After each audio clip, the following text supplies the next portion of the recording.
المكتب التعاوني للدعوة والإرشاد وتوعية الجاليات بمحافظة بدر.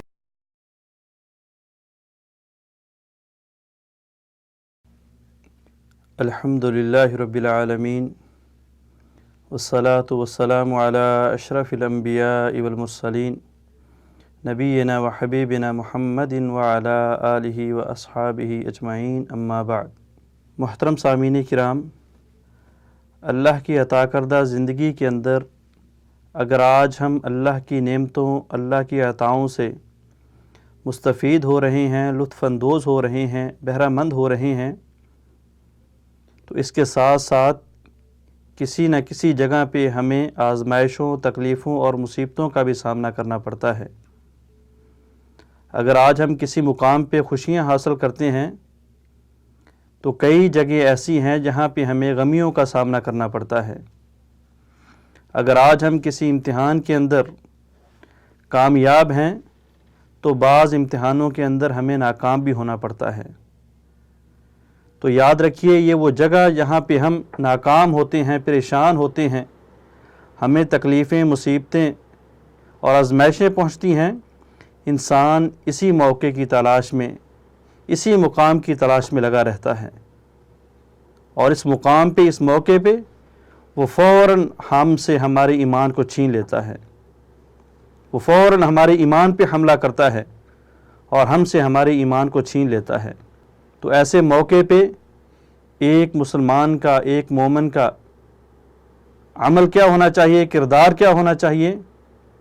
اس انسان کو فوراً اپنی زبان کے اوپر اللہ رب العالمین کا انتہائی خوبصورت ذکر، خوبصورت نغمہ اور خوبصورت ورد رضیت باللہ ربا وبالاسلام دینا وبمحمد صلی اللہ علیہ وسلم نبیا، یہ پڑھنا چاہیے. اس کا معنی کیا ہے، مطلب کیا ہے؟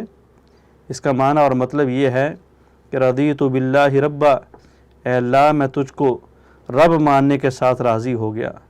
جب میں نے تجھے رب کہہ دیا تو اللہ تیرے علاوہ میرا کوئی خالق، کوئی مالک، کوئی مشکل کشا، کوئی حاجت روا، کوئی بگڑی بنانے والا، کوئی میری مرادیں پوری کرنے والا نہیں ہے. وبالاسلام دینا، اور اے اللہ میں اسلام کو شریعت ماننے کے ساتھ، منہج ماننے کے ساتھ، طریقہ ماننے کے ساتھ راضی ہو گیا. جب میں اسلام ماننے پر راضی ہوں تو اس دین کے علاوہ کوئی دین میرے نزدیک ذرہ برابر حیثیت نہیں رکھتا. جب میں اسلام ماننے کے اوپر راضی ہوں تو دنیا بھر کے ادیان میں سے کوئی دین اس کا مقابلہ نہیں کر سکتا. وبی محمد صلی اللہ علیہ وسلم نبیہ، اور اے اللہ میں محمد صلی اللہ علیہ وسلم کو تیرا رسول، تیرا نبی اور اپنے لیے اپنا پیشوا، اپنا مقتدا، اپنا رہبر اور اپنا رہنما ماننے کے اوپر راضی ہو چکا ہوں. اور میرے بھائیوں، یہی وہ عمل تھا، یہی وہ ایمان تھا، یہی وہ ایمان کا تقاضا تھا جس کو صحابہ کرام نے پورا کیا. اور پھر آخر کے اندر اللہ رب العالمین نے صحابہ کرام کو ڈگری کیا دی؟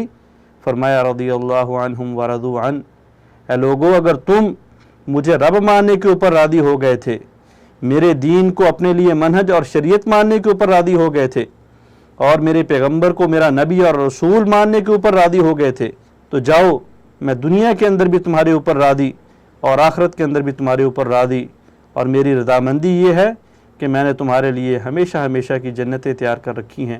اللہ عمل کی توفیق عطا فرمائے. السلام علیکم ورحمۃ اللہ وبرکاتہ.